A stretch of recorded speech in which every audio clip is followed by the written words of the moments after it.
All right, well, good afternoon, everyone. Welcome to Network's 2021 webinar, our first one of the year. We're going to be talking about our legislative agenda, looking at our new administration, our new Congress, and a sneak peek at our own brand new public policy agenda. My name is Meg Olson, and I am the Grassroots Mobilization Director.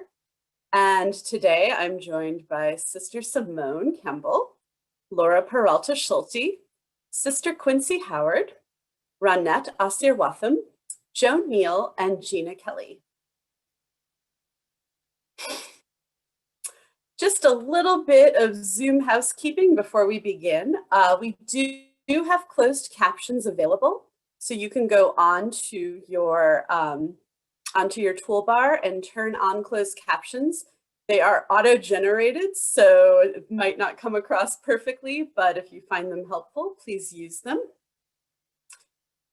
Also, there'll be plenty of time for questions after we're done talking about our policy issues. Please use the Q&A to type your questions. We'll just find that most helpful. We can see what order they're coming in, and we have your email. And so especially if we don't have time to answer your question with over 200 people on, we might not be able to answer every one. We'll be able to get back to you within a week. So please use the Q&A for questions about issues that we talk about on the webinar. So we have a full agenda in our hour together.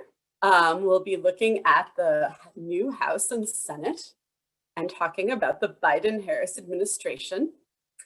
Then we'll be introducing our new public policy agenda, Build Anew, and then talk about our first 100-day priorities that we'll be working on with Congress: COVID relief, democracy, and immigration. Then we'll talk about the rest of our policies that we'll be working on later this year. And then we'll be talking about what you can do in February.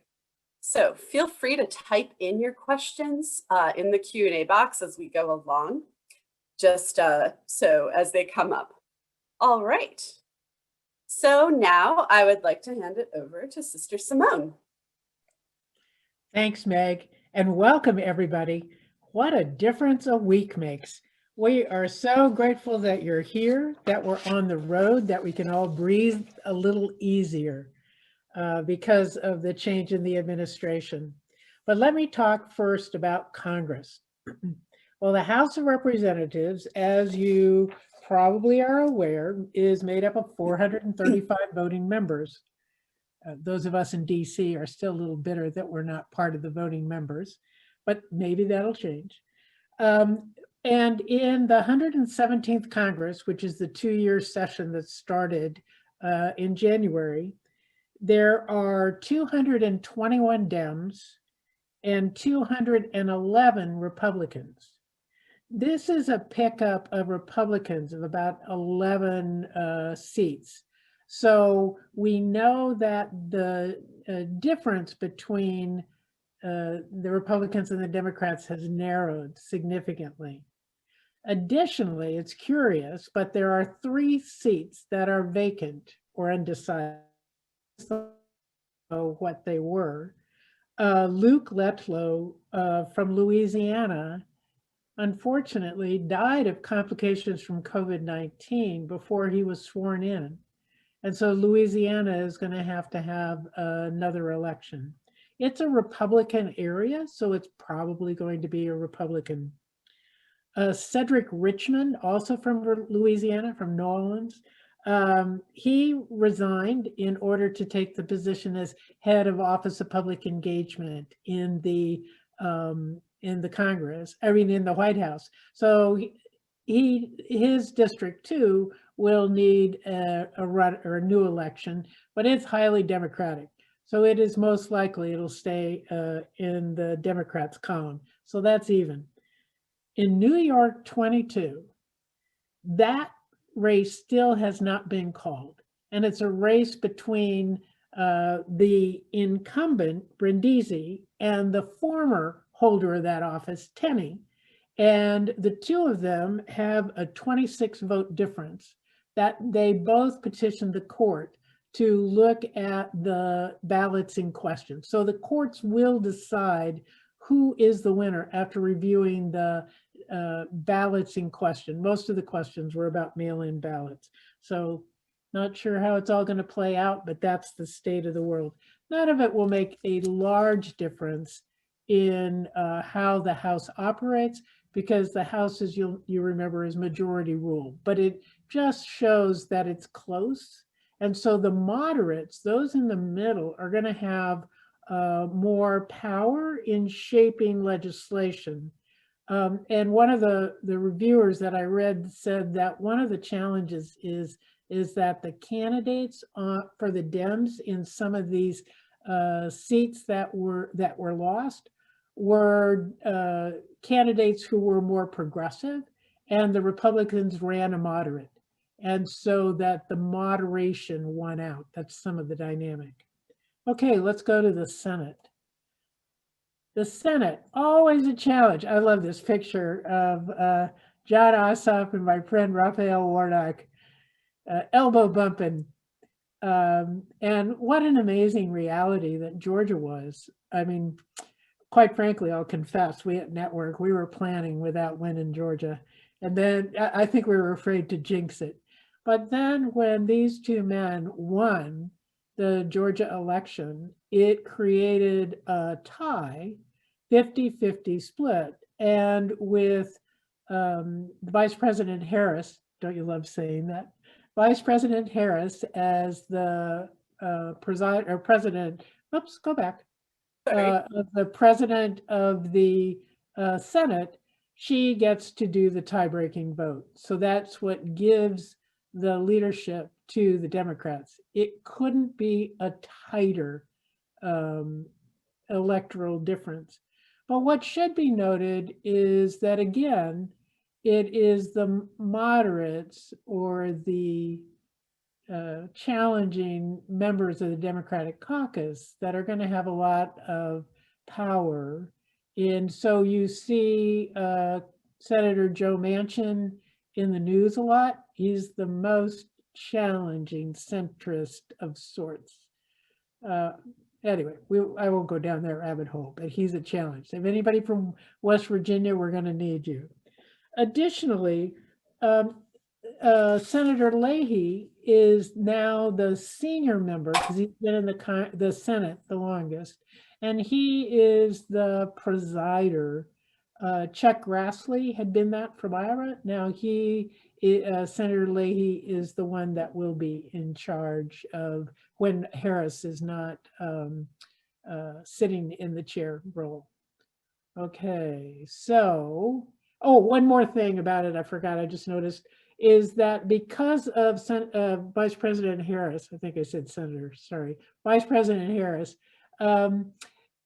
all of the committee chair and the agenda gets set by the Democrats, which is a huge benefit when we consider last session when Senator McConnell called himself the graveyard and refused to bring any of our issues to the floor. So that's the key important difference in this session of Congress. Okay, let's move on, Gina. All right, so the presidency. Build back better. I love the B's. And the Biden-Harris administration have leapt into this. You've probably seen the varied themes about their executive orders that they're rolling out. I mean, it's been noted in the Washington Post and the New York Times that this level of normalcy nobody's quite used to. One reporter was rejoicing that they had a weekend where they didn't have to worry that the world was going to blow up, that they could just relax. The effort of this administration to create normalcy, a pattern, and to restore the functioning of the federal government is really one of their critical jobs that they're having to face. Additionally, I just want to lift up the fact that the administration is centering racial equity to be at the heart of all of their work, and are creating a White House Office of Racial Equity as well as a White House Office on the Environment.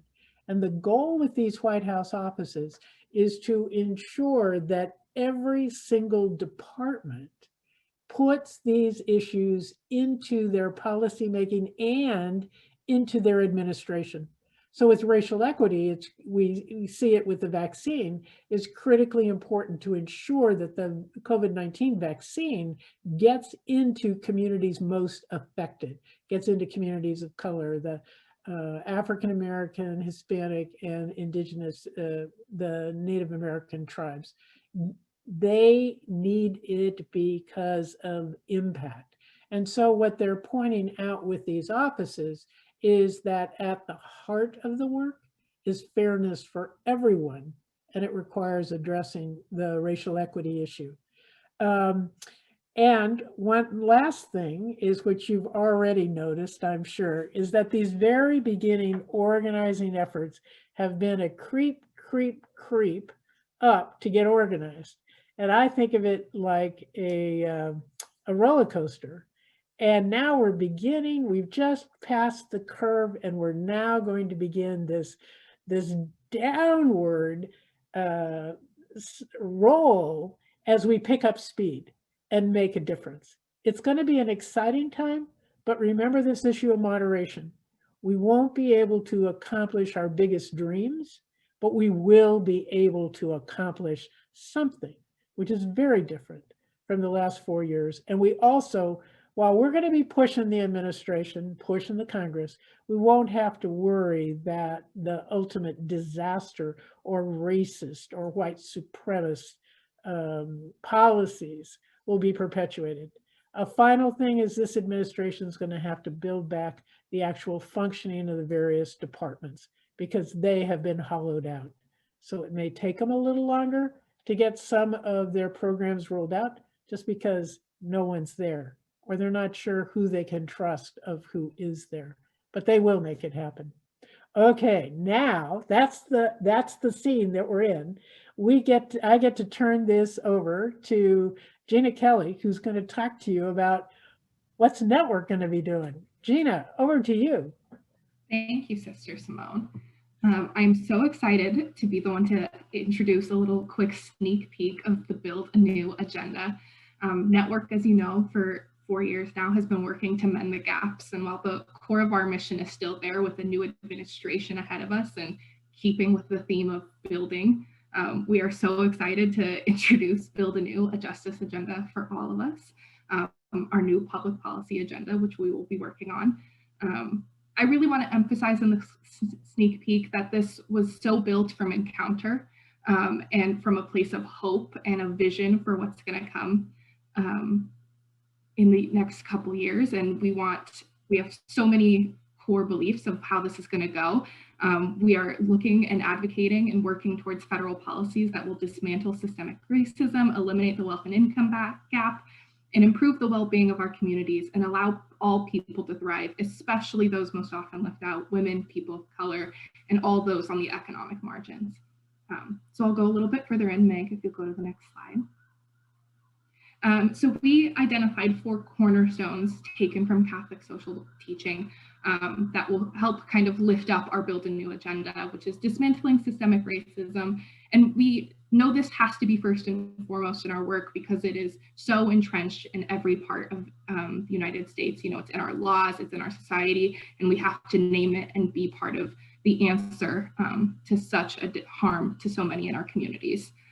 We also want to cultivate an inclusive community. You know, as we at Network work to cultivate encounter, we've seen so much disenfranchisement from people and feelings of isolation. And we know we have to be part of that solution and bringing people together and making the most inclusive community possible. We also need to root our economy in solidarity, and along with that, transform our politics, which means taking real steps to make an economy that truly works for all of us and not just the few, and making sure that we approach each other with hope and investment in each other, because without each other, we don't have anything. And the COVID pandemic has truly elevated that need for solidarity. Next slide, please. And so obviously our key issues are still with us as we go into this new agenda. We have highlighted 5 key parts of them: our economic security, our healthcare, housing, and food policies, our taxes, our democracy, and our immigration and justice systems. Obviously, so much is built underneath all of those categories, and we'll go into those in a little bit more detail a little bit later. But we really wanted to highlight, I love the use of R personally in these 5 because it really highlights that collective nature we need to take as we start to build anew in the next 4 years. So thank you for letting me introduce that new agenda. And I am going to pass it on to Laura to talk about the first 100 days in COVID. All right, thank you so much, Gina. And I have the possibility of talking about COVID, which may to many of you on this is something that you've been working on all year. So my piece of it is not new, but is nonetheless really important. So in terms of where we are now, as Simone said, the Biden administration is moving forward with very bold visions and very bold bills, one of which is the latest COVID bill. And again, the bill is intended to rescue a failing economy, and folks may have seen the census data out yesterday. We are in the worst economic setting since the beginning of World War II. So we are in a pickle, and the president has determined that we need to move that forward. It is a $1.9 trillion plan. It is a bill that will put significant resources to combat the actual pandemic. Everything from money to schools to get ready to open, vaccine distribution, as Simone has already indicated. So finances directly for that. It has what we have been looking for a long, long time, major expansions of the refundable tax credits. The child tax credit provision would reduce child poverty by 50%. We have, again, in that plan, direct payments to individuals, a mandate for paid leave, extended unemployment, all of the supports that we have been advocating for a long time. Meg, if you can go to the next slide. Again, I'm so glad that Simone mentioned racial justice and racial equity issue, because this really is centered in equity. If you look at the benefits, they are very thoughtful as it relates to Black, Brown, Indigenous communities. I think where we are starting to pick up, particularly from the hires of this administration, is the folks he's hired come out of our communities. And so we do anticipate a kind of FDR style in terms of being bold and going big.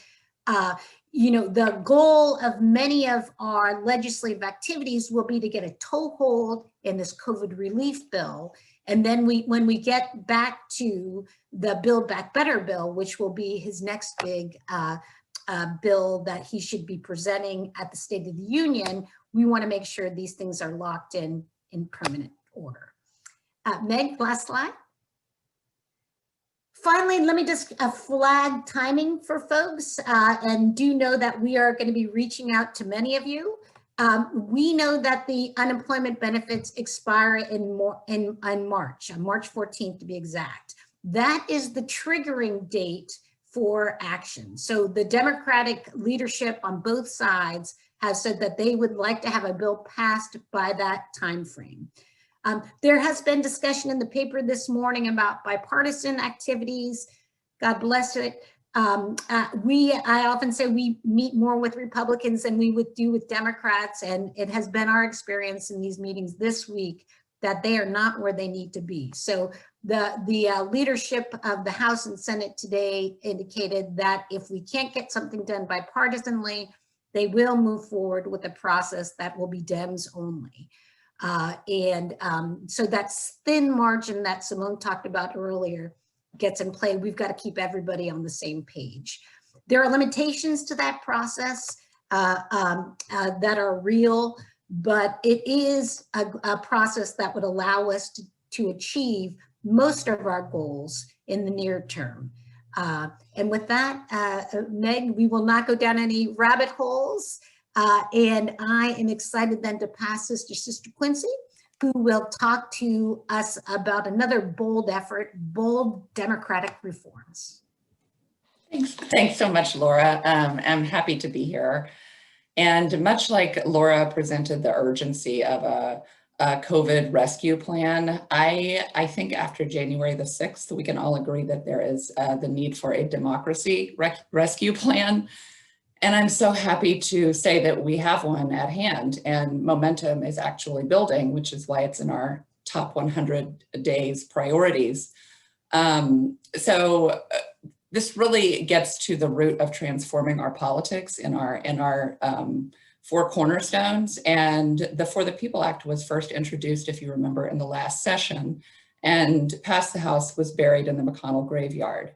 However, with the new Senate leadership, I'm happy to say that it is rising like a phoenix from the ashes. And in fact, in the Senate, it has been designated as S1, giving it top priority like it has in the House as well.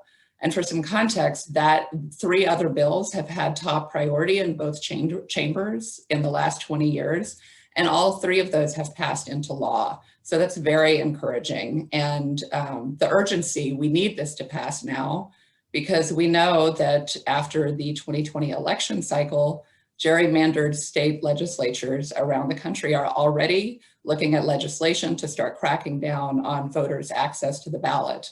And we also know that the redistricting process is going to begin very soon, now that the decennial census is coming to a close. And that is where gerrymandering happens in the first place. And our bill would really directly respond to both of those dynamics. So what is in the bill? It helps me to think of the For the People Act as the equivalent of the ACA of democracy reforms. This is a massive, omnibus, bold piece of legislation. It's comprehensive. It has different titles that address voting rights, that address the influence of money in politics, and that address ethics in our government, all of which we know are deeply broken. It's also a substantive bill. You might hear Republicans refer to it as a messaging bill. That could not be further from the truth. The reforms that are included in here are based on years, sometimes decades, of bipartisan commissions that looked at the reforms needed to specifically address the most broken pieces of our democracy. And they've been pulled together to create this legislation. And I also would say that these reforms, many of them already have a strong foothold in our states and have been adopted in states with overwhelming popular support. And we know that they work. So let's look at the key components of the bill. So the clean and fair elections, this really has just a slew of provisions that set best practices of standards essentially across the board around the nation that protect voting rights. It also includes reforms that would modernize and secure our election infrastructure, our voting machines, polling stations, registration rolls. As far as the money, it also would end gerrymandering. This is huge. It would have an outright ban on partisan gerrymandering and would instead mandate that states set up independent redistricting commissions. And for the diminishing the influence of money in politics, it would include some substantive disclosure provisions that would bring dark money into the light and would help to root out foreign influence on our elections. And my favorite is the small donor matching system that essentially amplifies the voices of everyday people and voters by creating an alternative financing system for our political campaigns so that our elected officials aren't beholden to their big donors. And finally, it has a whole cadre of strong ethics provisions that are directed at elected officials as well as lobbyists, including myself and Laura and Renat and Simone. So as far as the timing goes, we expect this bill to pass in the House in late February, even with the slimmer majority. It's looking very promising. However, in the Senate, we also know that it is likely to be blocked by the Senate filibuster rule. And at that point, pressure is going to begin building, if it has not already been building, to find ways to remove the filibuster as a barrier to passing this legislation. So at this point, our goal is really to shore up our Senate Democrats to make sure that they're committed to passing the bill and that they take ownership of it, so that when the rubber hits the road, they're going to be ready to go to bat on behalf of this bill. You can change the slide. And then I just want to mention, these are not in the next 100 days, but other democracy reforms that we're following and supporting are the John Lewis Voting Rights Advancement Act to restore the Voting Rights Act, which is on a longer timeline for some wonky legislative reasons. And then also DC Statehood Bill, which has already been introduced and we'll be following and keeping you abreast of, so that we can get those 436 representatives in the House. And on that note, I am really pleased to hand it off to Renat Asirwatha, who is our Director of Government Relations. Thank you, Quincy. And just as we know, for immigration has been gutted so much. We need to have healing as well as transformation. In terms of healing, as you would have seen, the executive orders that have come out, but also on the first day, President Biden did issue his vision for an immigration bill, a transformative immigration bill, which is called the U.S. Citizenship Act of 2021. It's still a bill, but that's what it's called. And while President Biden did give substance to this, given that he really does want this to pass, the Senate and the House will be the ones really writing it. But I will get on to the key components of what they're looking at in a little bit. And in terms of the Senate, it's Senator Robert Menendez of New Jersey, who is the pen holder there. He is focused on getting the bill through as the whole. And in the House, it is Representative Linda Sanchez of California, 38th District. Obviously, both of these are Democrats, but they are hoping, obviously, to get this pushed through. In terms of what the key components of the main bill is, there is three. The first one is the pathway to citizenship. This is a very broad piece. There is much more than the legalization. There's legalization for the 11 million undocumented, but then there's also taking away barriers for family reunification, increase of diversity visas, and work visas, as well as worker protection. In the legalization piece, there's also a citizenship or pathway to citizenship for temporary protective status or deferred enforcement. And this piece is most important, again, in the racial equity space.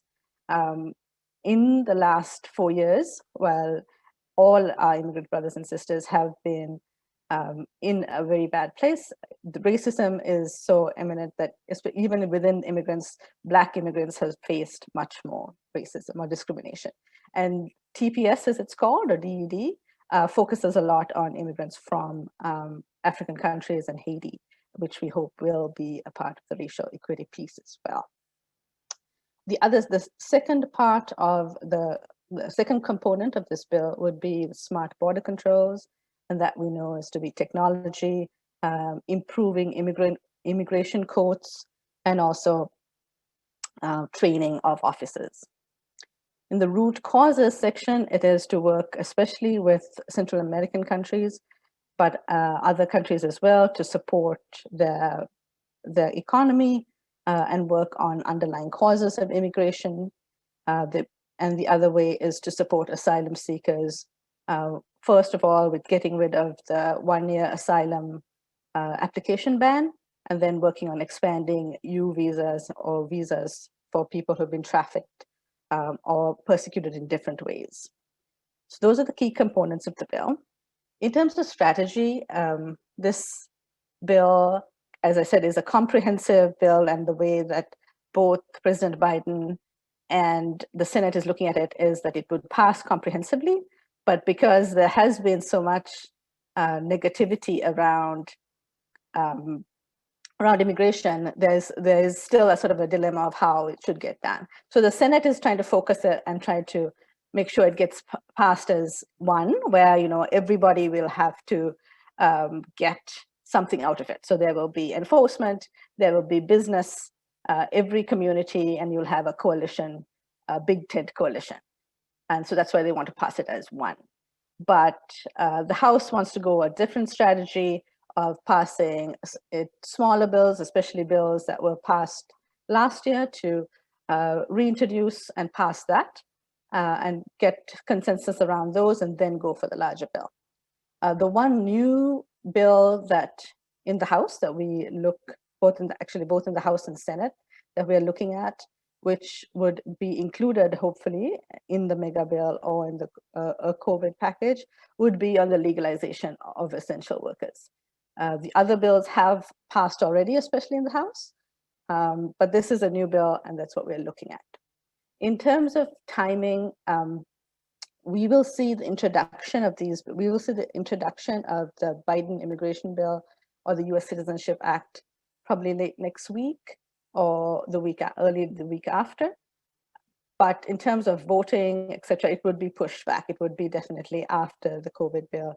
We're going to see this going back. But what would happen is we would need a lot of support from you, especially because, again, we're seeing this negativity. We're seeing the same rhetoric that we saw not just 4 years ago, but 8 years ago, where immigrants opening the borders. The president is for opening borders. Hordes are coming over. That kind of rhetoric we're seeing again, and that is what we need to focus and make sure that, again, as both Laura and Quincy said, we need to focus and make sure that we have our caucus in hand, and as well as then to sort of bring in the others. So that is the general immigration focus for this 2021 at least. And with that, I will pass it on to our Senior Government Relations Fellow and Strategic Advisor, Joan Neal. Thank you, Renette. It's great for me to be with all of you this afternoon. Just to expand on the issues that we continue to lobby for and to advocate for, there are additional, besides the COVID and the other priorities that my colleagues have talked about, these 5 additional issues are ongoing issues on which we continue to monitor, to advocate, and to push for change and reform. Economic security, work, wages, wealth. We want more jobs that pay a living wage, that allow individuals and families to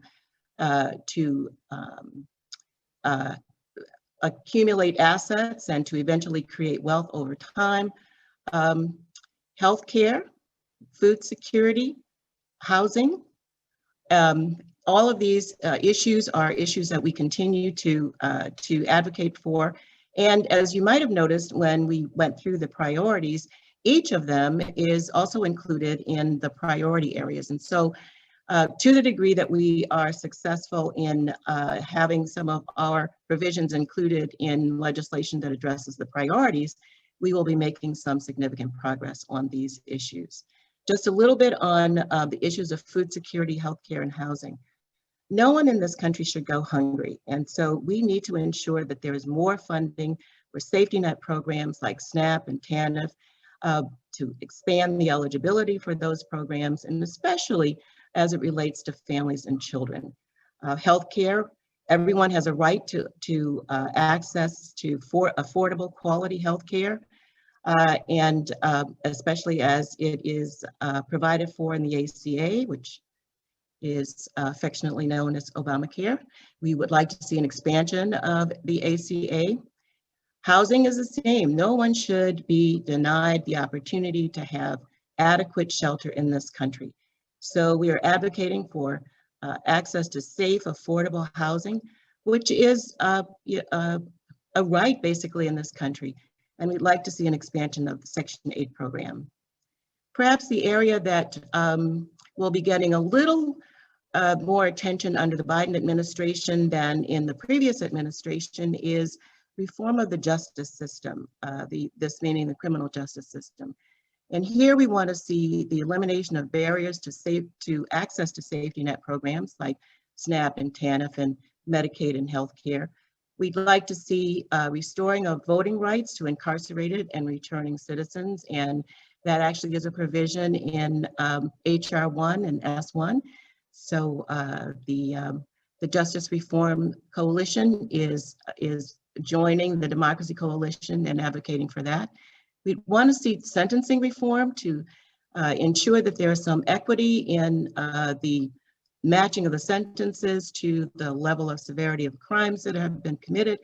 And we would love to see the elimination of the death penalty. And I would say that our Catholic community has certainly been steady in terms of, and so has Pope Francis, steady in terms of our support for eliminating the death penalty.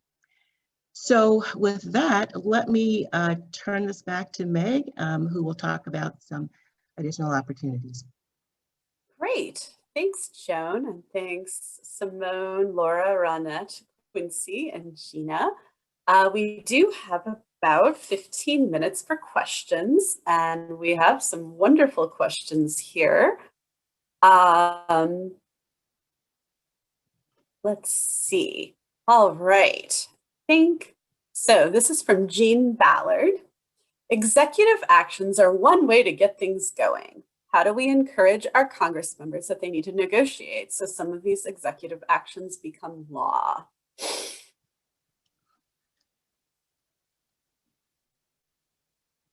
Well, I think that question points out the challenge of the last two administrations when President Obama in the second term couldn't get anything really through Congress. He started using executive actions. That's what DACA is for dreamers.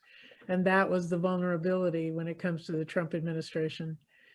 There's an urgency to get some of this work done now. And that's why these executive orders are required to try to stabilize things. What I think we need to do then is pick up and ensure that they get folded into legislation that is moving in Congress. It's going to be a challenge. The Senate's going to be a challenge, but I think it's critically important that we build up the need to restore our democracy and to build the common good. So first we need to get stabilized, and that's what these executive orders are for. Then let's get it into legislation. Great, thanks, Simone. So Laura, this question is for you. Is there a chance that a few Republicans will support the COVID bill? So that is a great question. And if I had a crystal ball, I could really make some money. The hope is that yes, in fact, we will. Remember that Simone walked through both in the House and the Senate how thin those margins are. I know you all just probably received your voting a scorecard for last year from us. You will see that there are a handful of members where, particularly in the House, New York delegations, the Pennsylvania delegations, they were some great Republican members that with a thin margin in the House could be very helpful. The Senate, it is really unclear. Again, we are having a good conversation with Mr. Young's staff, Mr. Romney, all the folks that we know to be good-hearted, but they are not convinced. So in my mind, this is a great time for this call, Meg, because they will only react to their constituents. So while the Washington office is doing our job, probably the most important contact is what they're hearing from home. So yes, there is a possibility. It's going to take a lot of work, and I'm glad to be here encouraging that work today. Thanks, Laura. Quincy, we have a few questions about S1 and for the people. So is there any talk that this bill, this huge bill, as you said, will be broken into smaller pieces? So as you heard from Ronette talking about immigration, that's always a possibility, but really the goal is to keep this bill bold and comprehensive, because I mentioned how it had pulled together all of these different pieces of existing legislation and well-studied reforms. And so it was crafted carefully to pull specific levers of the way things are broken so that they work in tandem. And our coalition and network is really pushing to have this bill passed as a comprehensive omnibus legislation. So we're discouraging any possibility of pulling it apart. There was some talk about pushing the small donor matching through reconciliation, because that's a piece that could actually potentially be rationalized to go through that process for a simple majority. But we're discouraging that because we don't want pieces pulled out of the bill. Great. We also have some questions about gerrymandering. What process would determine district lines? And I believe this is connected. Are there any constitutional barriers that must be overcome to advance gerrymandering reform? Great, I love these questions. So the way that the provisions in the bill work is it would not say how districts would be drawn, but it would give standards about transparency of the process, sort of defining what the goals of the process are and ensuring that it's not partisan advantage. That's the part that would be banned. And this is a very legitimate federal law because there are not currently any rules around how the redistricting process should work on the federal level. However, Congress does have a mandate in the Constitution and a right to define how federal elections need to happen. And not elections, but the federal election related processes need to take place. So they can definitely set standards for states, and that is in line with the Constitution. Great. Thanks, Quincy. So, Ronette, I'm sure you can anticipate there's quite a few questions about immigration. I don't think we can answer all of these right now, but there are a lot of questions about the DREAM Act. Recognizing that it has been a standalone bill in the past, how does the DREAM Act fit into the larger immigration bill? And would we consider like just advocating for that bill if it is a standalone? So the DREAM Act, in terms of as parts of citizenship for dreamers, is also included in the Biden bill. The way that they hope to, and again, as Quincy was saying, and I said before, they hope to take that bill as a whole, which would include provisions from the DREAM Act as well. But in the House, they hope to pass the DREAM Act as standalone first, if that can go first. There's a few issues with what has happened legally, and so there has to be a few tweaking. You can't just introduce it as before, but they do want to pass it that way as well. In terms of network, just looking at that bill, I think because we are looking to push forward for comprehensive, and the more people get on board the comprehensive bill, because the more people who have a stake in that bill, that means we'll have more partners. So that is why we wouldn't sort of say no, just one. It would, at this point, we're looking at really, having a comprehensive message and making sure that the bill has something for everyone, so that we could get the 60, especially in the Senate, the 60 votes that we might need to get it through. Great, thank you. Gina, I'm going to pass this over to you. Several people want to know, what is Network doing around climate justice? Great question. I think all of us here at Network understand how serious climate change is and how it affects all of us, and disproportionately people of color. As someone from California, I've watched my home state face the devastation of climate change for years now. And how we approach that is environment as a part of all of these issues. When we talk about getting good jobs and good wages, we're talking about getting good jobs in green jobs, and making sure that we're investing in our future as a nation and investing in our planet in a way that will help all of us move forward. So, and when we're talking about healthcare, we're talking about getting healthcare to rural communities who are facing issues with their water supply, and making sure those people who are impacted by those issues are getting healthcare. So climate is a part of all of our issues, and we will continue to name it as these things come up. Even if it's not explicitly listed, it is always a part of the work that we do. Can I just add to that? This is mirroring how the White House is going to be partially dealing with climate in addition to separate legislation, but ensuring that every issue gets examined for the climate impact. For instance, what Renat was pointing out about in immigration, some of the push factors for immigration, a lot of that is environmental issues that then need to be addressed with, restoring the environment, clean water. I mean, there's a lot of issues there. So, and for us, that's a piece of our work on the environment, but it usually gets labeled immigration, but it's critical for environment. Also for us, housing issues is we've got to get good quality green housing and create that as the norm for our nation. So it's that integration, which makes it a little challenging, but thanks for the very direct question. Love it. Great. We have a few more minutes to answer. I'm going to pivot back to Quincy for a moment about is there hope for overturning Citizens United as part of the For the People Act?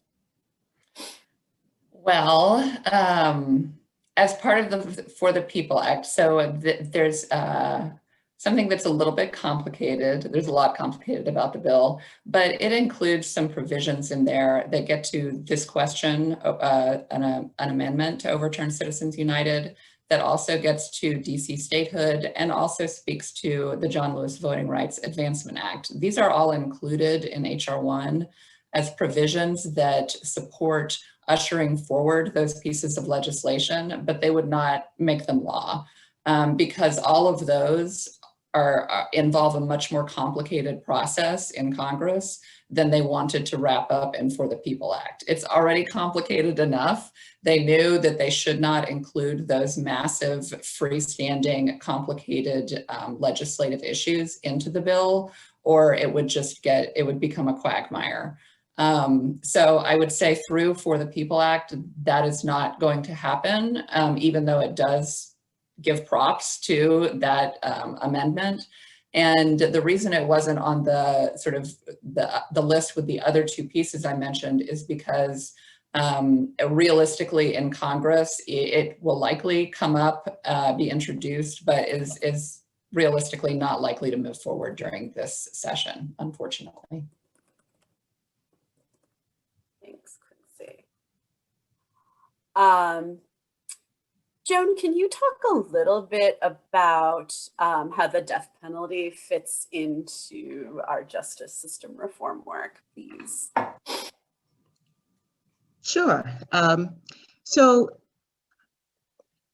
Network, among other organizations, not just faith-based organizations, but others as well, have long been calling for the end of the death penalty because it is a right to life issue, actually. It is, from our perspective, it is the recognition of the sacredness of all human life, and that human beings have the ability to be reformed, and that there are other ways in which we can hold people accountable for their infractions against society without ending their lives. And death penalty advocacy is a part of what we are doing in terms of justice system reforms. I also saw something in the chat about, where's the question? Ending private prisons. Indeed, we are in favor of ending private prisons as well. And the President just signed an executive order that has directed the Bureau of Prisons to refrain from renewing contracts with private prisons as those contracts come up. And so there's just a wide range of reforms that need to happen in the justice system, and all of those are part of our reforming justice. advocacy. We've passed those priorities on to the Biden administration during the transition period, and we continue to join with our partners in moving forward on that advocacy as well. And some of those partners are the Catholics Mobilizing Project, who are doing great work on that issue. And so we sort of follow their lead because we can't be a specialist on everything. And they're doing fabulous work. So that if you want to get more deeply involved than what we are, because most of our work is on the issues that we raised up as the core, be sure to check out the Catholic Mobilizing Network. They're doing great work. Well, we're also working with the Bishops' Conference. There are a number of Catholic groups that are working on death penalty issues. So you can also check our website. There'll be information about that as well. Great. I didn't want to drive anybody away from the website. No, go to our website. Be helpful, be engaged. I just wanted to make that comment that people will be able to find information on our website as well. And one final question. Is there any way to expand Medicaid without the states that have not expanded, that haven't bought into expansion? Like, can we expand Medicaid nationally? The $64,000 question. Laura, do you want to weigh in or do you want me to? So why don't you start and I'll fill in any gaps, because we hope healthcare will be on the agenda this year. So you begin and then I'll take it away, Simone, if there's anything. Okay, one of the challenges we all know is that it's a Supreme Court case.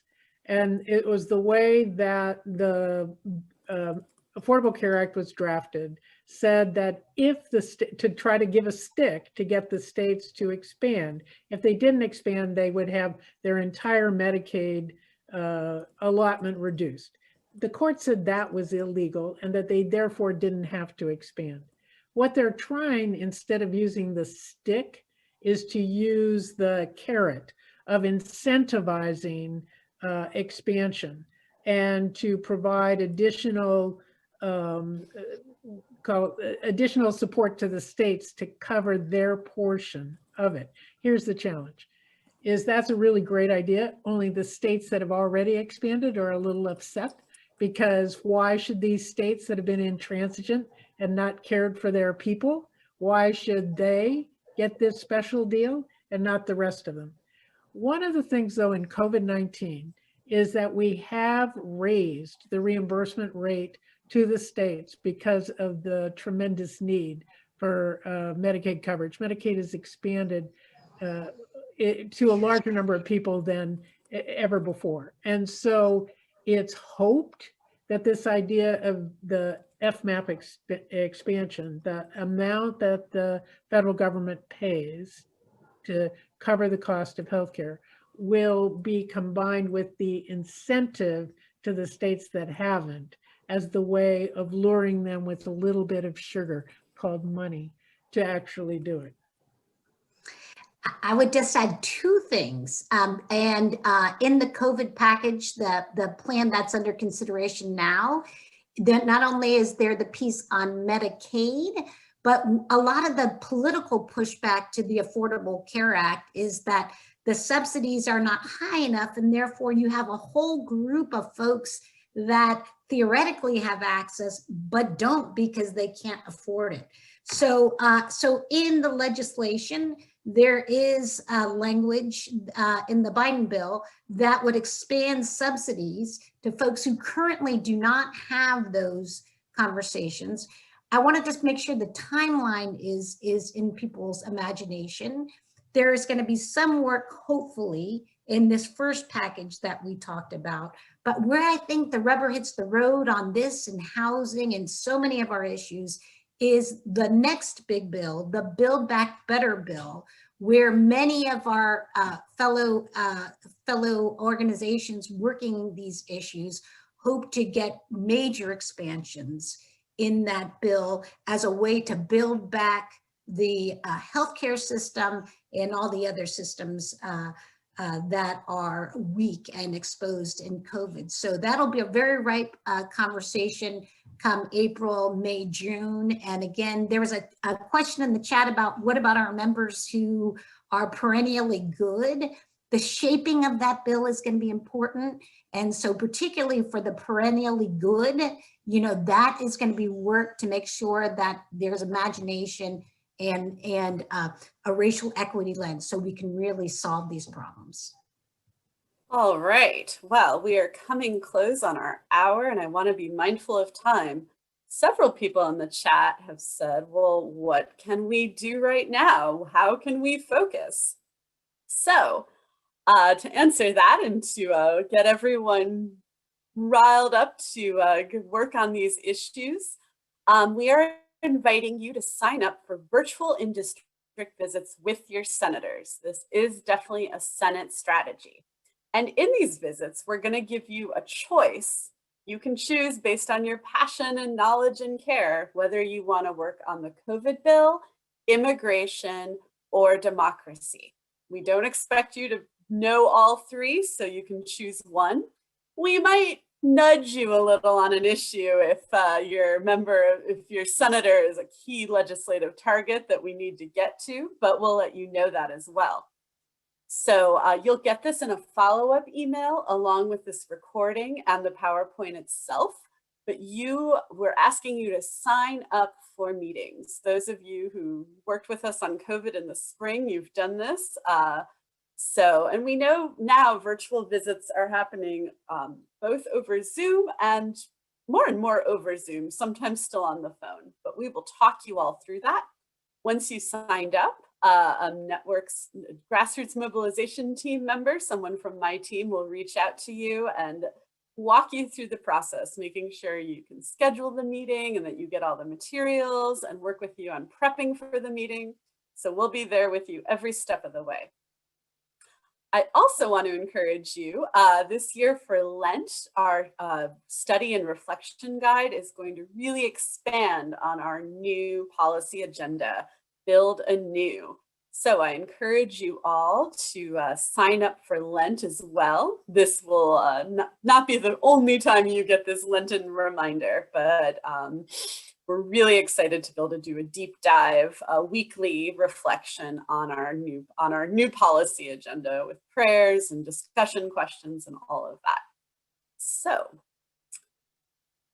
and of course, just lots of different ways to stay connected. If you want to receive action alerts through text messaging, you can text NUNS to 877-877. We also definitely encourage you to become a member of Network.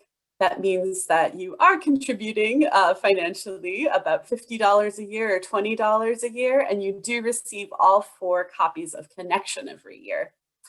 And lastly, my team, Grassroots Mobilization, we have lots of workshops from how to lobby to the racial wealth and income gap that we're always happy to give to your community, your parish, your organizations. So don't forget to invite us if you'd like to have any of these opportunities brought to you, of course, over Zoom. So I know there were quite a few questions we didn't get to today, so we have your email though, and so you will be getting a response timely. From there, and yes, and tomorrow you'll get the follow-up email with the link to sign up for lobby visits and Lent and the recording and everything like that. So thank you so much for joining us and enjoy your evening.